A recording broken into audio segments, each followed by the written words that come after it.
जेमा बोवेरी। ये मूवी 2014 में रिलीज़ हुई थी। तो मूवी की शुरुआत में हमें एक आदमी दिखाया जाता है जिसका नाम होता है मार्टिन, और उसकी एक ब्रेड फैक्ट्री होती है जिसे वो मार्टिन ही चलाता है। और आगे हमें दिखाया जाता है कि मार्टिन के हाथ से सारी ब्रेड जल चुके होते हैं। तो उसकी बीवी उससे पूछती है, आजकल तुम्हारा ध्यान कहाँ है? फिर मार्टिन बताता है, मुझे अपने पड़ोसी चार्ल्स की फ़िक्र है। फिर उसकी वाइफ कहती है, तुम फिक्र मत करो। फिर हमें मार्टिन कहीं जाते हुए दिखाया जाता है। तो वो देखता है कि चार्ल्स के घर से बहुत ही ज़्यादा धुआं निकल रहा है। तो वो दौड़कर उसके घर जाता है और देखता है कि चार्ल्स अपनी वाइफ का सभी सामान जला रहा होता है, जैसे उसके कपड़े, डायरी। तभी चार्ल्स और सामान लेने के लिए अंदर जाता है और मार्टिन वहाँ रखा बॉक्स देखने लगता है। उसे वहाँ जेमा की पुरानी लिखी हुई डायरी मिलती है। तो वो उसे अपने पास छिपा लेता है और अपने साथ घर ले जाता है। फिर वो अपने घर जाकर उसे पढ़ना शुरू करता है। फिर स्टोरी फ्लैशबैक में जाती है जहाँ दिखाया जाता है चार्ल्स और जेमा लंदन से फ्रांस के एक छोटे से गांव में रहने के लिए आते हैं और उनका पड़ोसी मार्टिन उनका स्वागत करता है। और दूसरे दिन वो दोनों मार्टिन की शॉप पर ब्रेड लेने के लिए आते हैं और मार्टिन उन्हें ब्रेड देता है, पर उसकी नज़र जेमा पर ही होती है, मानो वो उसे बहुत ही ज़्यादा पसंद करता हो। फिर अगले दिन हमें दिखाया जाता है चार्ल्स मार्टिन को बुलाने के लिए आता है क्योंकि उनके घर की लाइट चली गई होती है। तो मार्टिन भी उसके साथ जाता है और उनकी लाइट ठीक करता है। तभी वहाँ पर मार्टिन की वाइफ भी आ जाती है और ये चारों बैठकर वहाँ पर ड्रिंक करने लगते हैं। और मार्टिन की वाइफ और चार्ल्स बात कर रहे होते हैं और मार्टिन की नज़र जेमा पर होती है। फिर दूसरे दिन जेमा मार्टिन की शॉप पर आती है ब्रेड लेने के लिए। फिर मार्टिन उसे दिखाता है कि वो ब्रेड कैसे बनाता है और जेमा भी उसकी मदद करती है आटा गूंदकर। और तभी जेमा को गर्मी लगने लगती है तो वो अपनी स्वेटर उतार देती है और मार्टिन उसके ब्रेस्ट को देखने लगता है। फिर अगले दिन जेमा के घर कुछ गेस्ट आए होते हैं और वहाँ मार्टिन और उसकी वाइफ भी इन्वाइटेड होते हैं और वो सभी ड्रिंक पी रहे होते हैं, पर मार्टिन की नज़र तो जेमा पर ही बनी रहती है। फिर उसके बाद जेमा की दोस्त उसे बताती है कि उसने ये सेक्सी फिगर कैसे बनाया है। वो उसे बताती है कि मैं रोज़ ही एक्सरसाइज करती हूँ। और ये सुनकर जेमा भी ऐसे सेक्सी फिगर पानी चाहती है तो वो भी दूसरे दिन से एक्सरसाइज करने लगती है। फिर कुछ दिनों बाद उसे रास्ते में मार्टिन मिलता है जो उससे पूछता है कि तुम कई दिनों से मेरी शॉप ब्रेड लेने नहीं आई हो। तो जेमा उसे बताती है कि मैं भी डाइट पर हूँ और वहाँ से जाने लगती है। तभी जेमा की चिल्लाने की आवाज़ आती है तो मार्टिन दौड़कर उसके पास जाता है। वो देखता है कि जेमा की कमर पर एक मक्खी ने काट लिया है। तो जेमा उसे अपनी मदद करने के लिए कहती है। फिर मक्खी तो वहाँ से भाग जाती है पर उसका वैनम जेमा की कमर पर ही रहता है और जेमा को काफ़ी दर्द हो रहा होता है। तो वो मार्टिन से कहती है कि मुझे अब क्या करना पड़ेगा। फिर मार्टिन बताता है इस वैनम को तो चूज़ कर ही निकाला जा सकता है। तो जेमा उससे कहती है तो इसे निकालो ना। तो मार्टिन ऐसा ही करने लगता है। फिर तभी वहाँ से मार्टिन का पड़ोसी हार्वे वहाँ से गुजरने लगता है और वो इन दोनों को ऐसा करते देख उनके पास रुक जाता है और उनसे पूछता है ये क्या हो रहा है। फिर मार्टिन उसे बताता है कि इन्हें मक्खी ने काट लिया है और मैं चूज़ कर इनका जहर निकाल रहा हूँ। और इतने में ही जेमा बेहोश हो जाती है। फिर ये दोनों जेमा को हॉस्पिटल ले जाते हैं। फिर जेमा जब होश में आती है तो मार्टिन को थैंक यू बोलती है और हार्वे को देखने लगती है। फिर कुछ दिनों बाद मार्टिन देखता है जेमा और हार्वे एक दूसरे से बात कर रहे होते हैं।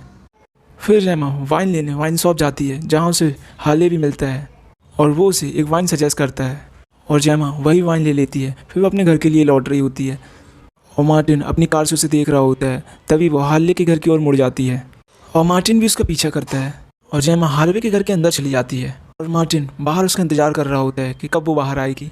और काफ़ी देर हो जाती है और वह बाहर नहीं आती। तो मार्टिन अपने घर चला जाता है। फिर रात में जेमा के घर पे पार्टी होती है और मार्टिन और उसकी वाइफ भी इनवाइटेड होते हैं। तभी मार्टिन देखता है कि जेमा के गले पर कुछ निशान होते हैं तो वो समझ जाता है जेमा और हार्वे इंटीमेट हुए हैं। और फिर अगले दिन मार्टिन देखता है कि जेमा हार्ले के घर के अंदर जा रही है। फिर हमें जेमा और हार्ले इंटीमेट होते हुए दिखाए जाते हैं। फिर जेमा का हस्बैंड कुछ काम से लंदन जाता है और जेमा मार्टिन की शॉप पर केक लेने के लिए आती है और जाते टाइम वो अपना एक केक ले जाना भूल जाती है। तो मार्टिन उसके पीछे जाता है वो केक देने के लिए और वो जेमा के घर पर देखता है जेमा और हार्ले किस कर रहे होते हैं और कुछ देर बाद वो इंटीमेट भी होते हैं। और ये देखकर मार्टिन उदास होकर वहाँ से चला आता है अपने घर और जेमा का केक खाने लगता है। फिर हमें दिखाया जाता है जेमा का हस्बैंड लंदन से वापस आ गया है और जेमा उससे कहती है कि मैं वॉक पर जा रही हूँ। पर वो पीछे जाकर अपने वॉकिंग शूज़ उतारती है और एक सैंडल पहनकर वहाँ से निकल जाती है। फिर वो हार्ले के घर जाती है और अपने कपड़े उतारने लगती है। तभी उनकी लिपटा चिपटी में हार्ले के घर रखा एक स्टैचू टूट जाता है और जेमा उससे कहती है मेरे पति कारपेंटर हैं, वो इसे ठीक कर देंगे। फिर वो दोनों इंटीमेट होते हैं और हार्ले से जेमा पूछती है कि वो उसके साथ लंदन चलेगा और हार्ले उसे हाँ कह देता है। फिर जेमा मार्टिन की शॉप पर ब्रेड लेने के लिए जाती है और वो मार्टिन से बताती है कि कुछ दिनों के बाद वो लंदन चली जाएगी। और ये सुनकर मार्टिन का दिल टूट जाता है।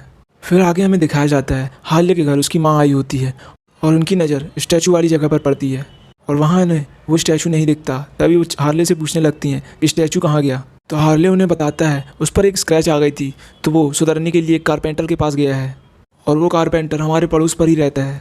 फिर हार्ले के पास जेमा का मैसेज आता है कि वो अभी उसके घर आ रही है। तो हार्ले उसे मना करता है और कहता है वो अपनी माँ के साथ पेरिस जा रहा है। और ये सुनकर जेमा का दिल टूट जाता है और वो रोते हुए हार्ले के घर के बाहर से अपने घर चली जाती है। फिर हार्ले की माँ जेमा के घर आती है और उसके हस्बैंड से वो स्टैचू मांगने लगती है। तो चार्ल बताता है कि उसके पास कोई स्टैचू नहीं है और वो उसके बेटे को भी नहीं जानता है। हार्ले की माँ कहती है वो स्टैचू बहुत महंगा है और वो अपना कार्ड देती है और कहती है कि स्टैचू घर पर पहुंच जाना चाहिए।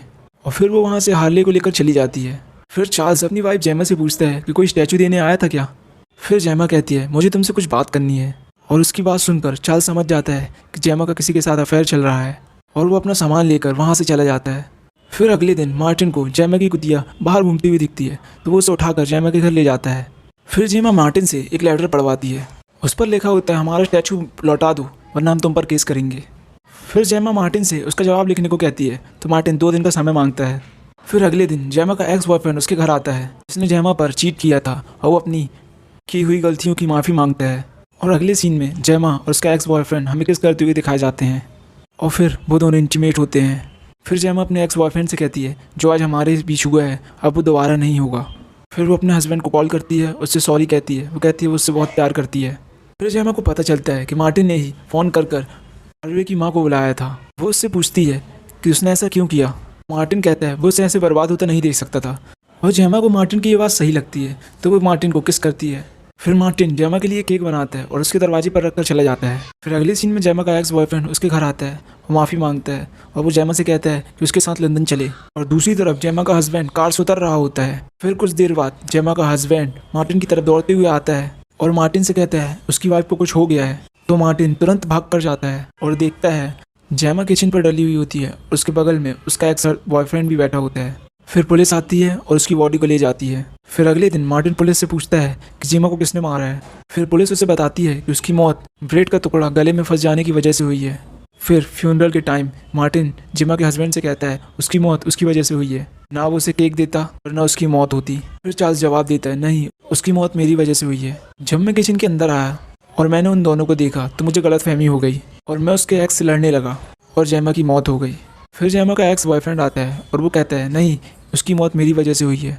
जब जेमा ब्रेड खा रही थी तो मैं उसे पीछे से चूमने लगा था और उस वजह से ब्रेड का टुकड़ा उसके गले में फंस गया और उसकी मौत हो गई। हमें हार्वे दिखाया जाता है जो मन में कहता है जेमा की मौत उसकी वजह से हुई है। फिर हमें 6 महीने बाद का सीन दिखाया जाता है जहाँ मार्टिन का बेटा मार्टिन के पास आता है और कहता है कोई रशियन हमारे पड़ोस में रहने आई है।